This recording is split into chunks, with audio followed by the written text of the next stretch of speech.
આદિત્યાય નમઃ.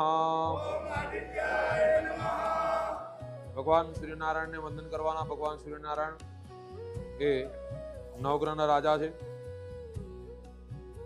સૂર્યનારાયણ ભગવાન એ આખા બ્રહ્માંડની અંદર એમ કહેવાય છે કે 25 કરોડ યોજનની જે જગ્યા છે આખી બ્રહ્માંડની, એ બ્રહ્માંડમાં માત્ર સૂર્ય એક જ પ્રકાશિત છે, એટલે એનું નામ માર્કંડેય પડી ગયું. અને આ ભગવાન સૂર્યનારાયણ એ એટલા બધા પાવરફુલ ગ્રહ છે કે નવગ્રહની અંદર સૌથી ઉત્તમ ને શ્રેષ્ઠ ફળ આપનાર ગ્રહ છે. જેના કુંડલીમાં સૂર્યનારાયણ ભગવાન મજબૂત હોય એના જીવનમાં નામ, પ્રતિષ્ઠા, વૈભવ, દરેક પ્રકારની સુખોની પ્રાપ્તિ કરાવે એટલો પાવરફુલ ગ્રહ છે. એટલા માટે સૂર્યનારાયણ ભગવાનને વંદન નિત્ય બતાવ્યા. આપણા કોઈ પણ પૂજન કર્મ અંદર પહેલા સૂર્યનારાયણ ભગવાનની પૂજા કરવામાં આવે અને પછી બીજા બધા દેવની પૂજા સ્ટાર્ટ થાય. કર્મના સાક્ષી બનાવ્યા ભગવાન સૂર્યનારાયણ. દરેક ગ્રહોમાં માત્ર સૂર્ય એક જ એવો ગ્રહ છે જે નિત્ય પૂજન થાય. એટલે એનું માન, એનું સન્માન એટલા માટે કે એ ગ્રહ કેવો છે? આપનાર ગ્રહ છે. ક્યારે ક્યાંય પણ માંગતા નથી. આજ સુધી આપણે ભગવાનને પ્રકાશ આપ્યો, ક્યારે પણ બિલ નથી મોકલાવ્યું કે આટલા રૂપિયા તમારું બિલ આવ્યું. આટલા વર્ષોથી પ્રકાશ આપે ને એના પ્રકાશથી આપણું જીવન છે. માત્ર સૂર્યનારાયણ ભગવાન વિચાર કરે કે મારે 5 દિવસ નથી આવું પૃથ્વી પર, તો શું થાય? કદાચ આપણે બધા જ મરી જઈએ, એટલી બધી ઠંડક થઈ જાય. સૂર્યની હાજરી છે એ જ આપણું જીવન છે. સૂર્ય નથી તો જીવન અશક્ય છે. ભલે ગમે એટલી ગરમી લાગતી હોય પણ સૂર્ય તો જોઈએ જ. એના વગર જીવન ક્યારે પણ ચાલતું નથી. તો સૂર્યનારાયણ ભગવાનનો પ્રકાશ નિત્ય આપણને મળે, કાયમ ધોરણે આપણને બધું આપે, એટલા માટે ભગવાને એને સૌથી શ્રેષ્ઠ સ્થાન આપ્યા. અને સમાજમાં આપણે નામ પ્રતિષ્ઠા છે તો સૂર્ય સમાન જીવન જીવવું પડે, તો જ તમે લોકો માટે જ્યારે આપનાર બનો ને ત્યારે જ લોકો તમારા માટે સારા વિચાર સાથે તમારી નામ પ્રતિષ્ઠા બધું જ પ્રાપ્ત કરે. કરોડોની સંપત્તિ હોય ત્યાં માણસો નથી જતા, માત્ર વ્યવહાર સારો હોય ત્યાં માણસો. એક સામાન્ય નિયમ છે. એટલે જે પણ તમારી પાસે ઐશ્વર્ય હોય, જે પણ તમારી પાસે શક્તિને તાકાત હોય, તે જ્યારે તમે લોકો માટે ઉપયોગ કરો ત્યારે તમે સૂર્ય સમાનનું જીવન જીવી રહ્યા છે એવી સ્થિતિ તમારી આવે. એમાંથી જ નામ પ્રતિષ્ઠા અને વૈભવ પ્રાપ્ત થાય. આ બધી વસ્તુની પ્રાપ્તિ, આ બધા વિચાર સૂર્યની ઉપાસનાથી જ પ્રાપ્ત થાય, બીજે કોઈ રીતે પ્રાપ્ત થતા નથી. એટલા માટે નીતિ નિયમ એવો બતાવ્યો. આપણા સનાતન ધર્મનો પહેલો જ નિયમ છે આ કે તમારે સવારમાં વહેલા ઉઠી ભગવાન સૂર્યનારાયણને પાણીનું અર્ઘ્ય એટલે પાણી અર્પણ કરવાનું. તો આ બધી વસ્તુની પ્રાપ્તિ થાય. આપણો પહેલો નિયમ છે. અને સવારમાં વહેલા કેટલા વાગે આપવાનું છે પાણી? 4 વાગ્યાથી લઈને મેક્સિમમ 7 થી પછી આપો તેનો કોઈ મતલબ.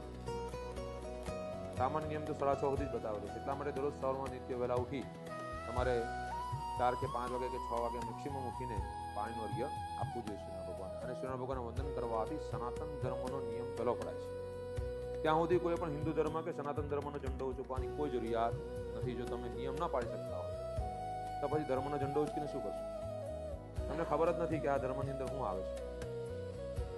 અને એમને આપણે ફરિયાદ કરીએ એટલે 2 માણસ આપણને કે આપણે તરત તકલીફ પડી જાય. આ તકલીફ અહીંયા આપણને મોટા મોટી. એટલા માટે હંમેશા યાદ રાખો કે જે પણ નિયમ આપણા ધર્મમાં બતાવ્યા એને પાડો, પછી તમે એનો પ્રચાર કરો. તમે જો પોતે કરતા હશો ને તો તમે 2 માણસને કહી શકશો કે આમ કરી શકાય, આનો આ મતલબ છે, આનાથી મને આ ફાયદા થાય. એના વગર તમે ક્યારે પણ કોઈ વ્યક્તિને કોઈ અનુભવ આપી શકવાના નથી. અનુભવથી જ ધર્મ દ્રઢ અને પ્રબળ બનતો જાય છે. તો સૂર્યનારાયણ ભગવાન એ ધર્મના રાજા છે, ધર્મકારક. તો સવારમાં ઉઠીને ભગવાન સૂર્ય નિત્ય પાણીનું અર્ઘ્ય બધા જ આપવું જોઈએ. સૂર્યનારાયણ ભગવાનનું વંદન કરવા જોઈએ. અને તેનાથી તમારા જીવનમાં નામ, પ્રતિષ્ઠા, વૈભવ સાથે યોગ્યતમ માનસિક સ્થિતિઓ પ્રાપ્ત થાય છે. એવા ભગવાન સૂર્યનારાયણ છે. અદિતિના પુત્ર છે.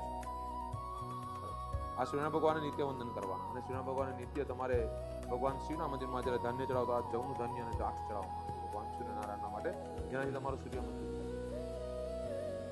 આ સૂર્યનારાયણ ભગવાન એ પોતાના ક્ષેત્રમાં ગતિમાં પરિભ્રમણ કરતા પૃથ્વી પરથી આપણે જ્યારે એને નજર કરીએ ને તો આખી પૃથ્વીની ફરતે આ બ્રહ્માંડ જે ફરે છે એ 365 દિવસનું આપણું વર્ષ, એમાં 6 કલાક એક્સ્ટ્રા. 365 દિવસ અને 6 કલાકનો સમય એ સૂર્યનારાયણ ભગવાન આ પૃથ્વીની ફરતે આખું બ્રહ્માંડ ફરતા થાય. પૃથ્વી જે ફરે છે તે પતિ છે. બરાબર. આ 6 કલાકનો જે સમય છે ને તે જ સમય જ્યોતિષશાસ્ત્ર અને પંચાંગ દ્વારા અધિક માસ અને ક્ષય માસની નિમિત્ત અંદર ઉમેરો કરવામાં આવે. આ 6 કલાકને સેટલ કરવામાં અને ઈસુ ખ્રિસ્તના વર્ષની અંદર 28 ને 29 ફેબ્રુઆરી તે લોકો સેટલ. પણ સૂક્ષ્મથી સૂક્ષ્મ ગણતરી માત્ર ભારતની અંદર જ્યોતિષાચાર્ય પાસે હતી. એટલા માટે સૌથી સૂક્ષ્મ ગણતરીઓ અને આપણી તિથિઓ ગમે ત્યારે બદલાય. આપણી તિથિ એ આપણો દિવસ છે, તિથિ જો ગમે ત્યારે બદલાશે, બરાબર. અને નક્ષત્રો બી સમય અનુસાર ચેન્જીસ થાય. આજનું આદ્રા નક્ષત્રનું મહત્વ બહુ મોટું છે. તો કાલથી આદ્રા નક્ષત્ર ચાલુ થઈ ગયું, પણ ક્યારે ચાલુ થયું? 8:48 લગભગ થાય. ત્યાંથી શરૂઆત થઈને આજે સવારે 6:20 સુધી છે. એટલે એકદમ સૂક્ષ્મ આપણે વિચાર કરીએ ને એના કરતાં પણ સૂક્ષ્મ ગણતરીઓ સાથે આ શાસ્ત્રો દોડે છે. વિચારો આપણે તો કોઈ વિચાર્યું બી નહીં હશે કે અહીંથી બેઠા બેઠા માણસ આકાશમાં કયું કઈ જગ્યા પર કઈ વસ્તુ છે અત્યારે હાલમાં તે ડાયરેક્ટ કહી શકે.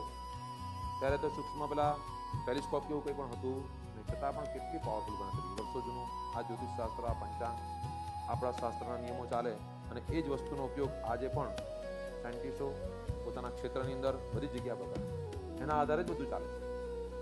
એટલી સૂક્ષ્મ ગણતરી. તો આ ભગવાન સૂર્યનારાયણની આધારિત બધું જ્યોતિષ ચાલે છે. સૂર્યના ભગવાન એ કાયમ માટે સ્થિત હોવાથી, એ નિયમિત હોવાથી, એના સેકન્ડમાં પણ ફરક ન પડતો હોવાથી બધું જ જ્યોતિષ શાસ્ત્રનો જે બધા નિયમો છે એ સૂર્ય આધારિત છે અને એના આધારિત બીજા બધા ગ્રહોની સ્થિતિઓ નક્કી કરવામાં આવે, એના આધારિત બધી વસ્તુ નક્કી થાય છે. તો આ ભગવાન સૂર્યનારાયણ સૌથી ઇમ્પોર્ટન્ટ અને મહત્વના ગ્રહ છે. ભગવાન શિવને વંદન કરવાના અને કહેવાનું કે તમે નવગ્રહના અધિષ્ઠાતા કોણ છે? ભગવાન શિવ. મેન ભગવાન શિવ છે, બધા નવગ્રહ એમના આધીન છે.